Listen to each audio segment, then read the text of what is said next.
Hello प्यारे बच्चों, best 360 के ऑनलाइन प्लेटफॉर्म पर एक बार फिर से आप सभी का स्वागत है। तो आइए प्यारे बच्चों, हमारा टॉपिक क्या था हमारा 2018 का जो हमारा प्रीवियस ईयर का पेपर सॉल्व हो रहा है। और इस सीरीज़ के हमने 20 क्वेश्चंस देख लिए, ठीक है। 2018 के 20 क्वेश्चन देख लिए। आइए आज हम लोग 21 क्वेश्चन से क्या करते हैं, शुरू करते हैं। तो आइए समय को वेस्ट ना करते हुए हम लोग शुरू करते हैं, 21 क्वेश्चन देखते हैं।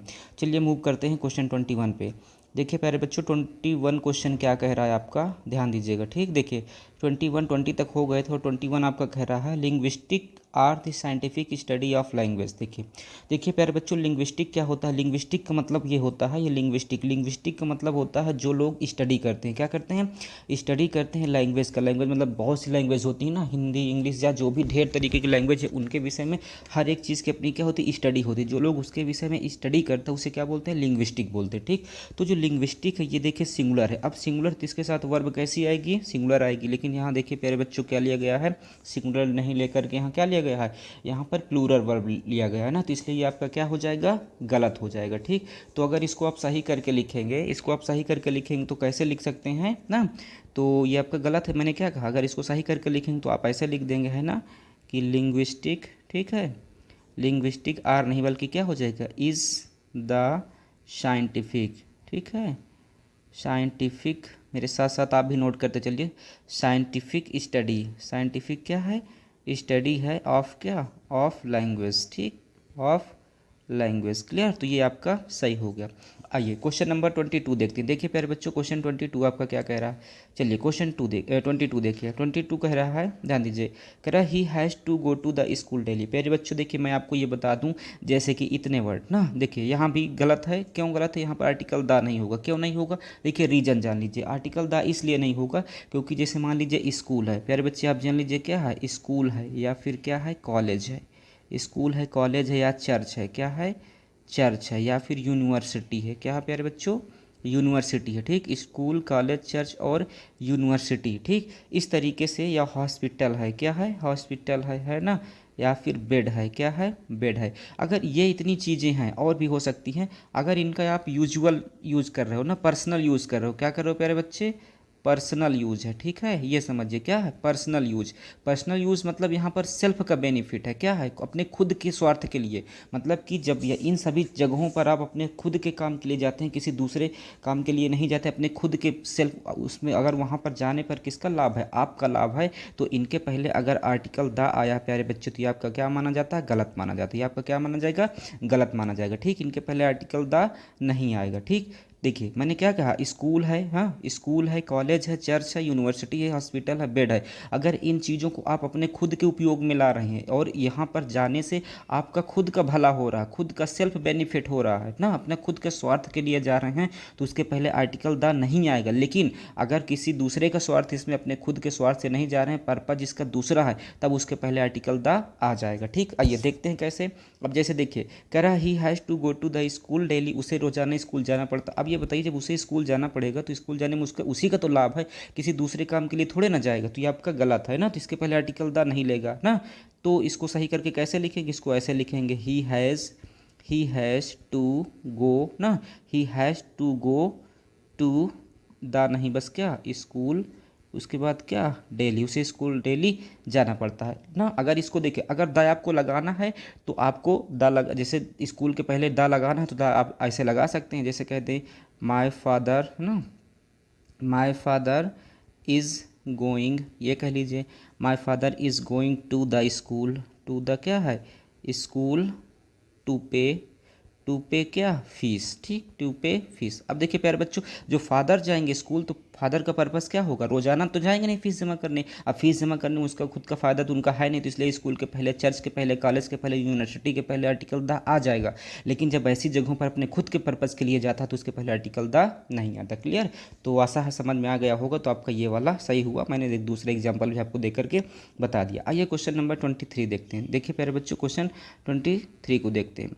There are many types of deers in the forest. देखिए मैंने आपको बताया था कि जैसे आपका क्या है, शीप है, ठीक, और आपका क्या है, डियर है, ठीक है, ये है, यह है आपका फिश है, ठीक है। मैंने ये बताया था कि ये चीज़ें, ये सिंगुलर और प्लूरल, क्या चीज़, सिंगुलर और क्या है, प्लूरल, ये सिंगुलर और प्लूरल दोनों में हमेशा क्या होती हैं, दोनों में एक समान होती हैं, दोनों में सेम रहती हैं। मतलब इसमें कभी आप एस या लगाकर या फिर ई एस लगा कर के इसका प्लूरल नहीं बना सकते। अगर एस या ई एस लगाकर आप इसका प्लूरल बना रहे हैं तो इसका मतलब समझ लीजिए क्या है, गलत है ना। तो ये हमेशा क्या होंगे, ये सिंगुलर और प्लूरल दोनों में एक समान होंगे। तो कह रहा there are many types of deers ना इन अ फॉरेस्ट। तो मेनी टाइप्स ऑफ डियर्स होगा कि क्या होगा, बस केवल डियर होगा, है ना। तो इसलिए आपका गलत है, इसमें देखिए एस लगा है तो एस ना हो करके ये एस नहीं होगा, बस क्या होगा आपका ये गलत हुआ। सही क्या होगा, ऐसे लिखेंगे इसको, देयर आर, है ना, देयर आर मैनी, है ना, there are many types of क्या, डियर्स नहीं बल्कि क्या, बस आपका डियर इन कहाँ, इन अ फॉरेस्ट। क्लियर। चलिए आइए क्वेश्चन नंबर, ये राइट हुआ है आपका, ठीक। क्वेश्चन नंबर 24 देख लेते हैं। देखिए प्यारे बच्चों, क्वेश्चन 24 हमारा क्या कहता है, 24 कहता है euro is an unit of currency. देखिए यूरो क्या है, यूनिट ऑफ करेंसी है, ठीक। यूरो समझ रहे हैं ना, यूरोप की जो हमारी क्या है यूनिट ऑफ करेंसी, उसे क्या बोलते हैं, यूरो। जैसे इंडिया में हमारा रुपया चलता है ना, अमेरिका में डॉलर चलता है, हर जगह का अपना अपना करेंसी होता है। तो उसी तरीके से जो यूरो है वो भी क्या है, यूरोपियन कंट्री जो हैं उनका क्या है, ये मीज़र करके यूनिट है, ठीक, मीज़र। तो देखिए मैंने बताया था कि जहाँ पर आपका हिंदी के अगर स्वर जैसे कि आ से लेकर आओ तक से उसका प्रोनाउंसिएशन हो प्यारे बच्चों, तो आप आर्टिकल किसका यूज़ करते हैं, एन का।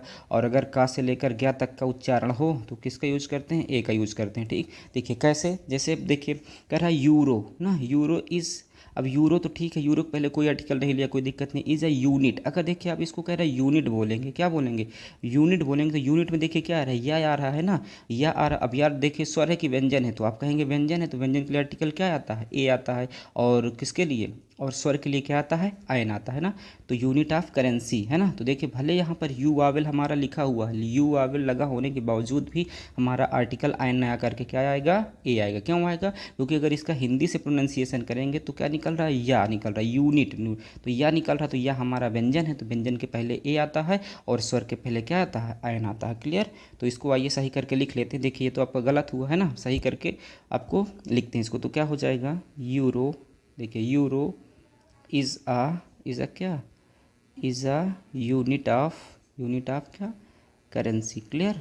चलिए प्यारे बच्चों, तो ये आपका देखिए सही हुआ, ठीक। आइए क्वेश्चन नंबर बढ़ लेते हैं 24। देखिए 24 तो हो गया, 25 पे देखते हैं ना, मूव ऑन क्वेश्चन 24। चलिए देखिए 25 बार बार निकल जा रहा। आइए 25 को देखते हैं। देखिए 25 आपका क्या कह रहा है ना, कह रहा है इफ़ यू, क्या कह रहा है, if you have faith in almighty even ना, sorry everything will turn out to be all right, है ना। मतलब कह रहा है इफ़, यदि you have faith in almighty, यदि ईश्वर में, ऑलमाइटी में, भगवान में आपका क्या होगा, भरोसा होगा, everything will turn out to be right, तो हर चीज़ें क्या होंगी, राइट होंगी, हर चीज़ें ठीक होंगी, ठीक। तो देखिए यहाँ पर जो है बस थोड़ा सा माइन्यूट मिस्टेक है यहाँ पर, है ना। तो if you have faith in almighty, यहाँ तक कोई दिक्कत नहीं, everything will turn out to be ना, बस यहाँ पर प्यारे बच्चों देखिए हमारा बस ये जो टू बी है ये हमारा क्या नहीं, ये नहीं होगा, बस क्या होगा, everything turn out all right, बस क्या हो जाएगा, एवरीथिंग विल टर्न आउट ना ऑल राइट, ये टू बी हमारा नहीं होगा। तो बस आप इसको सही करके सिंपल लिख सकते हैं कि क्या होगा। देखिए इफ़ यू, है ना, if you have faith in almighty, in क्या, ऑलमाइटी, ठीक है, एवरीथिंग देखिए प्यारे बच्चों क्या है, एवरीथिंग विल, है ना, will turn, everything will turn, बस ये ना, एवरीथिंग क्या है, विल टर्न अब आउट, उसके बाद आपका ये टू भी नहीं होगा, मैंने पहले ही बताया ना, ऑल राइट, बस आपका ये इतना हो जाएगा और यही आपका क्या है प्यारे बच्चों, सही है। क्लियर। तो ये देखिए क्वेश्चन 25 हुआ इस तरीके से। आइए हम लोग क्वेश्चन बढ़ लेते हैं, 25 हो गया, 26 की तरफ। देखिए 26 क्वेश्चन क्या कह रहा है, 26 कह रहा है my father is in bad mood ना। देखिए थोड़ा सा अगर देखेंगे तो यहाँ पर जैसे हमेशा होता है मेक अ नॉइज़, है ना, इस तरीके का हमेशा एक वर्ड निकलता है मेक अ नॉइज़, मतलब कि शोर ना करना ना, शोर ना करना। तो इसके साथ ऑलरेडी आर्टिकल ए लेता है। इसी तरीके से जो बैड मूड होता है, बैड टेम्पर होता है ना, उसके साथ भी आर्टिकल क्या आता है, ए आता है। तो my father is in a bad mood today ना, तो मेरे फादर क्या है, आज बैड मूड में है ना। तो इस तरीके से बस आपको क्या करना है यहाँ पर क्या जोड़ देना, आ जोड़ देना। तो बस इसको सही करके सिंपल लिख लेंगे हम लोग। कैसे लिख लेंगे, बस ये माई फादर, है ना, क्या लिख लेंगे, माई फादर इज़ इन ना, माई फादर इज़ इन आ क्या है, bad mood, bad mood today. बस आपका ये आपका राइट हो गया। चलें क्वेश्चन नंबर देख लेते हैं 27। आइए प्यारे बच्चों 27 क्वेश्चन देखते हैं। देखिए 27 कह रहा है he was honourably acquitted from the charge. ठीक कह रहा है he was honourably acquitted from. देखिए प्यारे बच्चों आपको एक वर्ड यहाँ पर मिल रहा है एक्विट। एक्विट का मतलब होता है दोषी ठहराना, किसी चीज़ को क्या करना ना। तो यहाँ पर जो एक्विटेड है, एक्विटेड के साथ ऑलरेडी जो फिक्स प्रेपोजिशन आता है वो ऑफ आता है, ना कि आपका फ्रॉम आएगा, ना कि आपका क्या आएगा टू आएगा, ना कि आपका बट आएगा। इस तरीके के कोई भी प्रेपोजिशन नहीं आएंगे। जो आने वाला प्रेपोजिशन होगा वो क्या होगा प्यारे बच्चों, ऑफ होगा हमेशा, है ना, किसके सामने, एक्विट के सामने। ठीक, तो आइए बस इसमें भी देखिए यहाँ पर कोई रीजन नहीं होता, क्योंकि कुछ चीज़ें ऐसी होती जो अपने साथ फिक्स प्रेपोजिशन लेते हैं, तो ये तो आपको लर्न नहीं करना पड़ेगा। ठीक, फिलहाल मैं आगे की वीडियो में आपको बता दूंगा कौन कौन ऐसे फिक्स प्रेपोजिशन है जो इंपॉर्टेंट होती है एग्जाम में आने के लिए, और किसके साथ क्या फिक्स लगता है, तो उसको मैं बता दूंगा। ठीक है, फिलहाल यहाँ पर इस क्वेश्चन को क्या करना है, फ्रॉम हटा करके यहाँ पर ऑफ आपको ऐड करना। ठीक, तो चलिए ये तो गलत हुआ, सही क्या हो जाएगा आपका, सही ये हो जाएगा कि ही वॉज, है ना, ही was honourably, he was honourably acquitted, acquitted. अब फ्रॉम की जगह बस आपको क्या लिख देना है, ठीक, ऑफ दी क्या, चार्ज। क्लियर प्यारे बच्चों, तो ये आपका राइट हुआ। आइए क्वेश्चन नंबर 28 देख लेते हैं। देखिए क्वेश्चन नंबर 28 हमारा क्या कह रहा है, कह रहा है दो सी वॉज सिक ना but she went to school.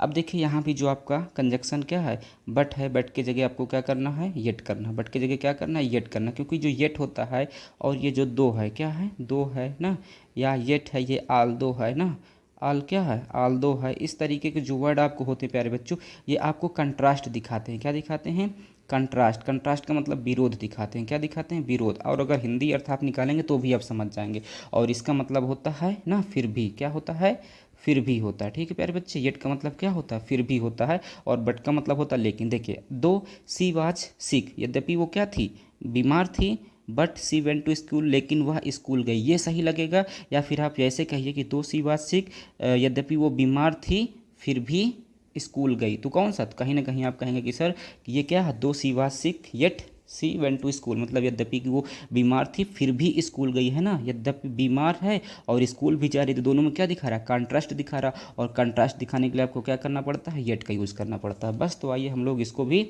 सही कर लेते हैं, बस इसमें भी कुछ नहीं रखा है, नॉर्मल सा क्वेश्चन है। ठीक, तो ये आप जान ही रहे हैं। चलिए आइए देख लेते हैं इसको भी। ठीक, देखिए अब इसको देखते हैं, मूव करते हैं। ये गलत है, सही करके कैसे लिखेंगे, ऐसे लिखेंगे, है ना, दो, ये ए नहीं होगा ना, THOUGH, बस यहाँ नीचे देखिए लिख रहा हूँ, दो she was sick, she was क्या, सिक। अब ये बट की जगह आपका क्या आ जाएगा, येट आ जाएगा ना, येट। उसके बाद क्या है, येट सी वेंट, है ना, वेंट टू कहाँ, स्कूल। बस आपका इतना हो जाएगा। ठीक, आइए तो ये आपका क्लियर हुआ। आइए क्वेश्चन नंबर 29 देखते हैं। देखिए प्यारे बच्चों क्वेश्चन 29 हमारा कर रहा no one can write as neat as he does, मतलब कोई भी इतना साफ सुथरा नहीं लिख सकता जितना कि वह ना। तो इस तरीके से ना, तो क्या है, तो इसको आप देखिए एज से जुड़ा है, पॉजिटिव डिग्री में है, किस में है, एज से जुड़ा है, पॉजिटिव डिग्री में है। जब पॉजिटिव डिग्री के वाक्य को हम ले जाए तो नेगेटिव बन जाता है, क्या बन जाता है, नेगेटिव। और नेगेटिव में क्या आता है, सो आ जाता है, क्या आता है। अगर आपका एज से जुड़ा है ना तो वो किस में है, PD पॉजिटिव डिग्री में है। और अगर किस में है, सो से जुड़ा है तो भी हमारा पॉजिटिव डिग्री है, लेकिन ये क्या होता है, पॉजिटिव डिग्री का पॉजिटिव होता है, ये हमारा पॉजिटिव सेंस में होता है। और जबकि ये किस में होता है, नेगेटिव सेंस में होता है। अब देखिए नो वन कैन नॉट ना, कैन है इस तरीके से है। अब यहाँ जो एज है ये तो पॉजिटिव के लिए है, तो हमको लाना क्या है, नेगेटिव लाना है ना, नेगेटिव लाना है। तो इसका मतलब यहाँ पर क्या कर देंगे, यहाँ पर सो एज कर देंगे, है ना, क्या कर देंगे, सो एज कर देंगे। ठीक, क्या करेंगे, सो वाइज करेंगे। तो बस आइए इसको ऐसे हम लोग लिख लेते हैं। कैसे सही करके लिखेंगे, देखिए तो आप इसको ऐसे सही करेंगे, क्या लिखेंगे, नो वन ना, no one can write, no one क्या है, कैन राइट, मतलब कोई भी नहीं लिख सकता है ना। सो नीट नहीं बल्कि क्या हो जाएगा, नीटली हो जाएगा, क्या हो जाएगा, नीटली हो जाएगा। एज क्या, एज ही डज, क्योंकि यहाँ पर उससे कंपेयर कर देंगे। ठीक, तो इस तरीके से no one can write so neatly as he does. अब नो वन यहाँ पर नेगेटिव है, इसीलिए नेगेटिव के साथ सो आ जाता है, और पॉजिटिव के साथ क्या आता है, एज है। चूँकि यहाँ पर नेगेटिव तो इसलिए हमको सो एज का यूज यहाँ करना अनिवार्य है। और यहाँ नीट नहीं बल्कि क्या हो जाएगा, नीटली हो जाएगा। क्लियर, चले क्वेश्चन नंबर देखते हैं 30। आइए क्वेश्चन 30 को देख लेते हैं प्यारे बच्चों।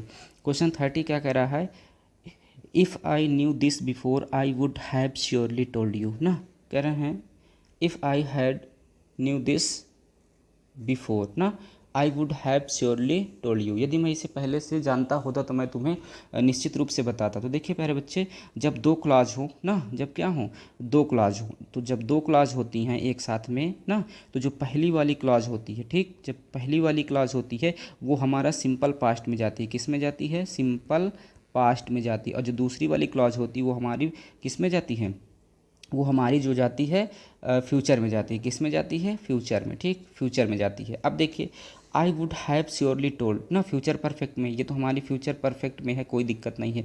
ये क्लॉज हमारी फ्यूचर परफेक्ट में है, ये हमारी कोई दिक्कत नहीं। और जो पहली है if I knew this before, यदि मैं ये पहले से जानता ना, तो ये हमारी किस में है, ये हमारी प्रिंसिपल क्लॉज है। अब जो ये हमारी पहली वाली क्लॉज है तो ये इसको किस में जाना चाहिए, सिंपल पास्ट में जाना चाहिए, सॉरी सिंपल प्रेजेंट में जाना चाहिए। किस में जाना चाहिए, सिंपल प्रेजेंट में। सिंपल किस में जाना चाहिए, सिंपल प्रेजेंट में जाना चाहिए, है ना। जबकि यहाँ पर देखिए है किस में, न्यू है। न्यू मतलब वर्ब की क्या है, सेकेंड फॉर्म है।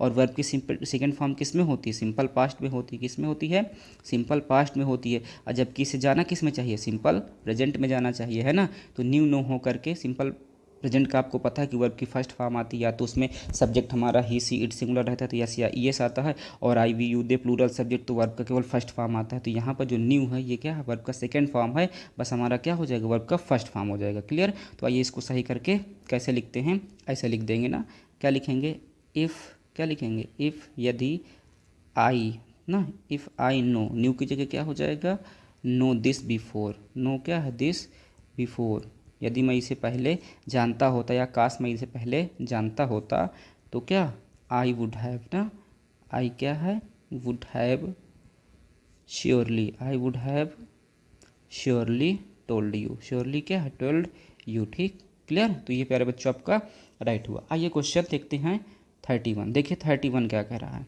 चलिए 31 कह रहा है I can not work no further today ना, कह रहा है I can not work no further today, मैं और अधिक आज नहीं कार्य कर सकता, या वॉक भी कर सकते हैं, चल सकता ना। तो I can not work no further today. देखिए पहले बच्चों यहाँ पर कैन नॉट भी है ना, ध्यान दीजिएगा, यहाँ पर क्या है, कैन नॉट भी, और यहाँ पर क्या है, नो भी है ना। तो देखिए दोनों डबल नेगेटिव का यूज़ किया गया है ना, डबल नेगेटिव, और डबल नेगेटिव को तो यूज़ कर ही नहीं सकते हैं, तो बस इसलिए आपका क्या है, गलत है। या तो आपको यही कैन नॉट ही रखना है और नो को हटा देना है ना। तो आप इसको कैसे लिखेंगे, आई क्या, कैन नॉट, या आई कांट भी कह सकते हैं, आई कांट ना, I can't work, I can't work further, ठीक, फर्दर, ठीक है, टुडे ना। बस आपका ये हो गया, क्योंकि देखिए डबल नेगेटिव है, डबल नेगेटिव एक साथ नहीं ले सकते ना, तो ये आपका हो गया। चलिए क्वेश्चन नंबर हम लोग देखते हैं, क्वेश्चन नंबर देख लेते हैं 31 हो गया, 32। आइए क्वेश्चन 32 देखते हैं प्यारे बच्चों। देखिए 32 आपका क्या कह रहा है, कह रहा है, देखिए कह रहा he washed neither his hands or his face, उसने ना तो अपना हाथ धुला ना तो मुंह धुला। तो प्यारे बच्चे जान लीजिए, मैं आपको लास्ट वीडियो में भी बता दिया हूँ ना कि क्या होता है, जो नीदर होता है इसके साथ हमेशा होता है नार, होता है क्या होता है, नार, और इसका मतलब होता है ना तो ना, ठीक, ना तो ना, ठीक। और दूसरा क्या होता है, दूसरा जो आपका होता है, एक होता है ईदर आर, क्या होता है, ईदर, और इधर के साथ हमेशा क्या होता है, आर होता है, ठीक, इधर के साथ आर होता है, और इसका मतलब होता है या तो या तो या, मतलब ये होता है, ठीक। देखिए यहाँ पर क्या है, नीदर है, लेकिन नीदर के साथ देखिए क्या आया है, और आया, जबकि आना क्या चाहिए, नीदर के साथ नार आना चाहिए, तो यही गलती है ना। कह रहा he washed neither his hands ना, ना तो उसने अपने हाथ धुले और ना ही क्या धुला, चेहरा धुला ना, तो बस क्या होगा, नीदर के साथ नार आ जाएगा। तो बस आप इसको सही करके लिखेंगे, क्या लिखेंगे, ही वॉश्ड नीदर, है ना, neither his hands, neither his hands नार, नार क्या, हिज फेस, नार हिज फेस। क्लियर। तो ये आपका सही हुआ। आइए क्वेश्चन नंबर 33 देख लेते हैं। देखिए 33 आपका क्या कह रहा है, 33 कह रहा है who went before you came ना, क्या कह रहा है, who went before, who went before you came, who went before you came, थोड़ा सा यहाँ पर गड़बड़ी है, मिस्टेक है। देखिए मैं क्वेश्चन को सही कर लेता हूँ, हु वेंट नहीं होगा ना। चलिए ये हु ना होकर के प्यारे बच्चे क्या है, ही है। ये क्या है आपका, ही, इसको कर लीजिए ना, ये आपका क्या हो जाएगा, ही। ठीक, ये आपका बनेगा he went before you came, मतलब कि वह तुम्हारे जाने के बाद गया ना। देखिए जब पास्ट परफेक्ट का प्यारे बच्चे किसका है, पास्ट परफेक्ट का, तो पास्ट परफेक्ट में क्या होता है, दो काम एक साथ चलते हैं। तो जो काम जब एक साथ चलते हैं तो जो काम पहले समाप्त होता है उसका अनुवाद पहले किया जाता है, जो बाद में समाप्त होता है उसका बाद में करते हैं। और जो पहले समाप्त होता है उसको हम लोग किस में कहते हैं, उसको हम लोग करते हैं, उसको हम लोग पास्ट परफेक्ट में करते हैं। किस में करते हैं, पास्ट परफेक्ट में, जो काम पहले समाप्त होता है पास्ट परफेक्ट में करते हैं। ठीक, और जो बाद वाला होता है, बाद वाला उसको करते हैं, उसको सिंपल पास्ट में कहते हैं। किस में कहते हैं, सिंपल पास्ट में करते हैं। ठीक, पहला वाला किस में, पास्ट परफेक्ट में, दूसरे वाला सिंपल पास्ट में। तो कह रहा है he went before you came. देखिए ही वेंट, वह चला गया, बिफोर यू केम, तुम्हारे आने के ना, तुम्हारे आने के पहले। तो देखिए यहाँ पर यू केम, ये तो वर्ब का सेकेंड फॉर्म है, मतलब सिंपल पास्ट है। ठीक, ये सिंपल पास्ट तो है, लेकिन ये जो हमारा है ना, ये जो हमारा है ही वेंट, अब ये डबल पास्ट हो गया, जबकि होना क्या चाहिए, पास्ट परफेक्ट होना चाहिए। और पास्ट परफेक्ट में आपको पता है कि हैड प्लस वर्ब का क्या होता है, थर्ड फॉर्म होता है ना, तो इसलिए आपका गलत है। तो इसको कैसे सही करके लिखेंगे, इसको ऐसे, ये हु की जगह तो ही रहेगा, पता है आपको है ना। तो ही क्या हो जाएगा, had gone, he had gone, फिर उसके क्या, बिफोर, बिफोर क्या, you came, before you came. तो ये प्यारे बच्चों आपका राइट हुआ। क्लियर, चलिए आइए क्वेश्चन नंबर देख लेते हैं 34। देखिए 34 आपका क्या कह रहा है, कह रहा है I am confident to win ना, आई एम क्या है, कॉन्फिडेंट टू विन। चलिए इसको भी ज़रा देख लेते हैं।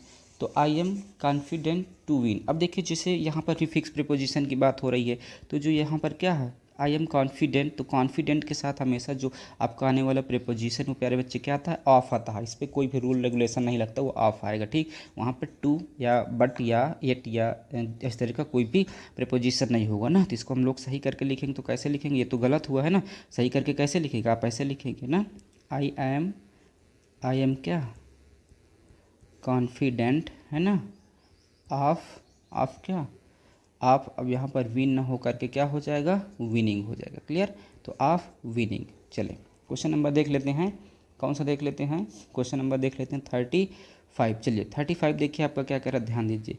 You need not to worry, मतलब आपको चिंता करने की ज़रूरत नहीं है ना, यू नीड नॉट टू क्या है, you need not to worry. चलिए you need not to worry, देखिए अब ये जो यहाँ पर भी जो आपको दिया गया है, ये जो टू दिया गया है ना, ये भी प्यारे बच्चे आपको अननेसेसरी दिया गया, मतलब बिना मतलब कि इसका भी कोई यूज नहीं है।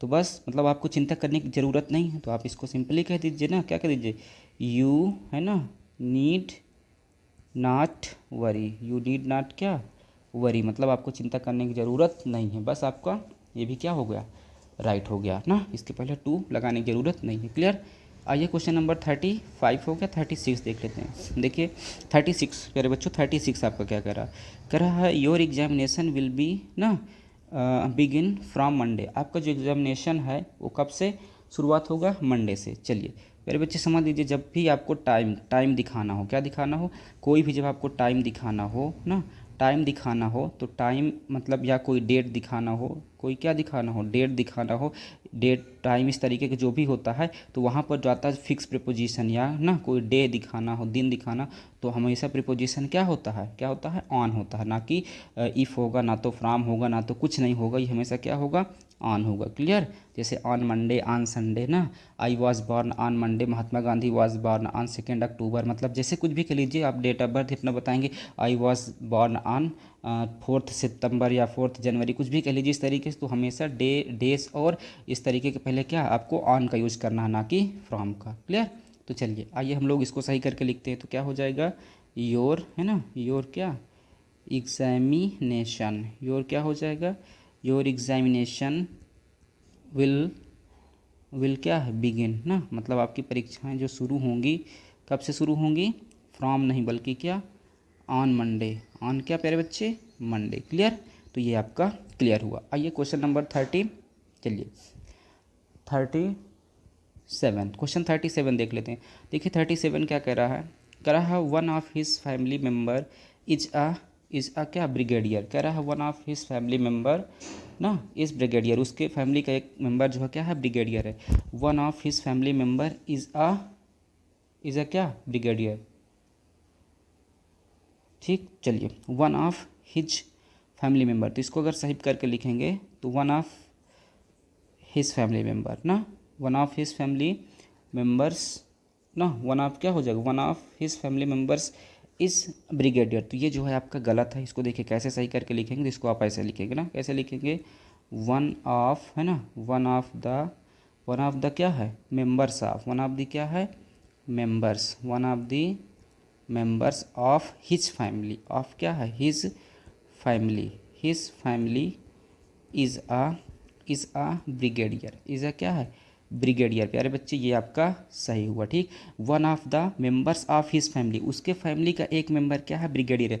क्यों, क्योंकि इस तरीके के कैसे भी वर्ड, अभी मैं कुछ वर्ड आपको लिखाने चल रहा हूँ, देखिए उन ये जो है गलत माने जाते हैं ना, फैमिली मेंबर जैसा कोई वर्ड नहीं होता है, फैमिली मेंबर जैसा कोई वर्ड नहीं होता, ये आपका गलत माना जाएगा। तो इसका सही तो ये हुआ, इसका सही क्या हुआ, ये हुआ। क्यों नहीं होगा देखिए मैं आपको बताने चला हूँ ना, तो one of the members of his family, ये आपका ये इतना ऐड होगा, ठीक। उसके बाद में इस ब्रैकेट ना, क्यों देखिए तो सही हो गया। चलिए क्यों, जैसे मैंने बता दिया फैमिली मेम्बर क्या है, फैमिली मेम्बर, ठीक है।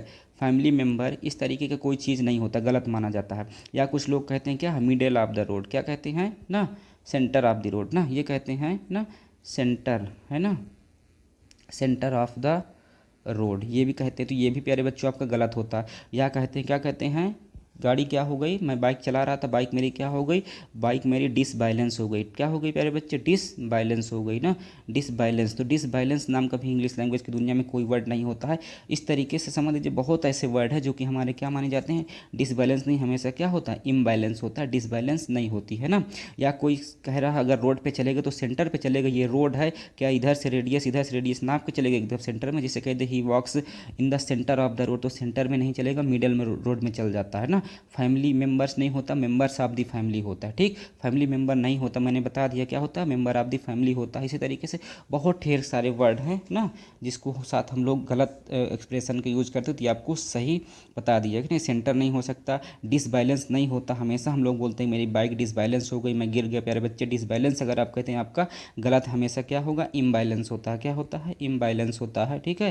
क्योंकि डिसबैलेंस नाम की इंग्लिश लैंग्वेज की दुनिया में कोई वर्ड नहीं होता है, ठीक। जैसे आप लोग कहते हैं ना, इसी तरीके से कहते हैं मुझे बाउंडेशन है, क्या कहते हैं, मुझे इस चीज़ का बाउंडेशन है। प्यारे बच्चे बाउंडेशन नाम का कोई वर्ड इंग्लिश लैंग्वेज में नहीं होता है ना, रिस्ट्रक्शन होता है उसकी जगह, क्या होता है, रिस्ट्रक्शन होता है ना। तो तमाम ऐसे वर्ड होते हैं जहाँ पर हम लोग उसको गलत यूज करते हैं ना जानने के कारण। चलिए तो आपको समझ में आ गया होगा आज कि फैमिली मेंबर नहीं होता बल्कि क्या होता है, मेंबर्स ऑफ फैमिली होता है। सेंटर ऑफ द रोड नहीं होता, मिडिल ऑफ द रोड होता है। डिसबैलेंस नहीं होता, क्या होता है, इम्बैलेंस होता है। बाउंडेशन नाम का कोई वर्ड नहीं होता, रिस्ट्रक्शन होता है उसकी जगह, क्लियर। तो ये ऐसे वर्ड हैं जिसको हम लोग गलत यूज करते हैं, ठीक। चलिए क्वेश्चन नंबर देखते हैं 38। देखिए 38 आपका क्या कह रहा है, 38 कह रहा है I have disposed of my house, मैंने अपने हाउस को क्या कर दिया, डिस्पोज कर दिया ना। तो I have disposed of my house, I have disposed of my house. प्यारे बच्चे देखिए बस थोड़ा सा यहाँ पर माइन्यूट गलती है, उसको समझने की। देखिए ये जो ऑफ है ये क्या है, ये देखिए ऑफ ना, ये ऑफ जो है डबल एफ वाला है ना, ये किसी चीज़ को पुट मतलब किसी चीज़ को मतलब कि क्या करना, किसी चीज़ को जैसे आग को आप पुट ऑफ करते हैं, आग को क्या करते हैं, पुट ऑफ करते हैं, बंद करते हैं ना। या समझ लीजिए प्लेन क्या करती है, प्लेन टेक ऑफ करती है, वो क्या करती है, टेक ऑफ करती है ना, टेक ऑफ करती है।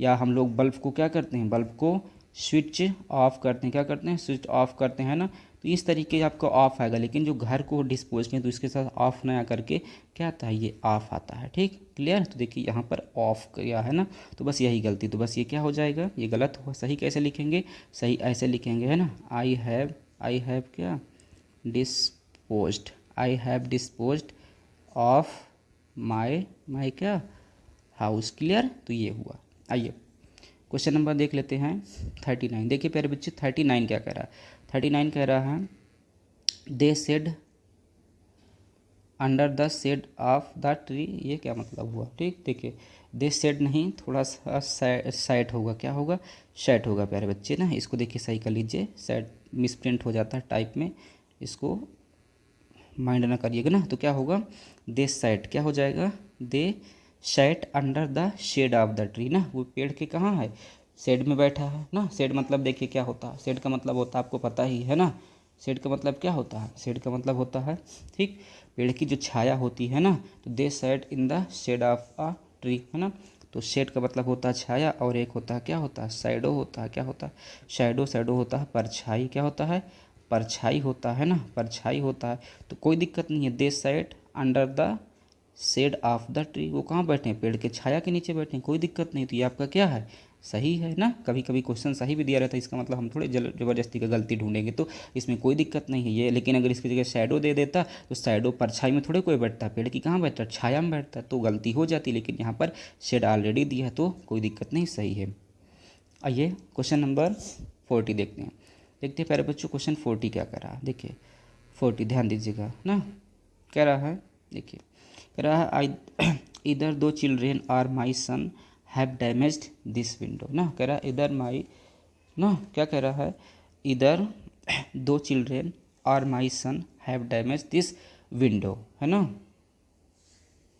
तो ये आपका क्या है, ये आपका क्या है, ये आपका थोड़ा बड़ा मिसप्रिंट हो रहा है लिखने में प्यारे बच्चों। देखिए यहाँ पर इधर दो नहीं होगा, इधर क्या दो चिल्ड्रेन होगा, क्या है प्यारे बच्चे दोज है, ये सही कर लीजिएगा। इधर क्या है दो children or my son have damage this window, या तो मतलब उन लड़कों ने, या तो किसने, या तो मेरे बेटे ने इस खिड़की को क्या किया है डैमेज किया, इस खिड़की को क्या किया है डैमेज किया है ना। तो बस यहाँ पर भी गलती है, बस इसको क्या कर लीजिए, इसको आप ऐसे लिख लीजिए है ना, क्योंकि यहाँ भी बस किसका खेल है, यहाँ भी जो आपका 231 का प्रोनाउन आता है सेकंड पर्सन थर्ड पर्सन और फर्स्ट पर्सन, तो यहाँ पर भी सबसे पहले उसी सीक्वेंस को फॉलो करते हुए, तो बस आपको ये क्या हो जाएगा, इसका ये हो जाएगा सही करके आप कैसे लिखेंगे ना, इधर माय सन, क्या लिखेंगे इधर माय सन, और उसके बाद में क्या आर क्या आर दोज चिल्ड्रेन है ना, आर दोज चिल्ड्रेन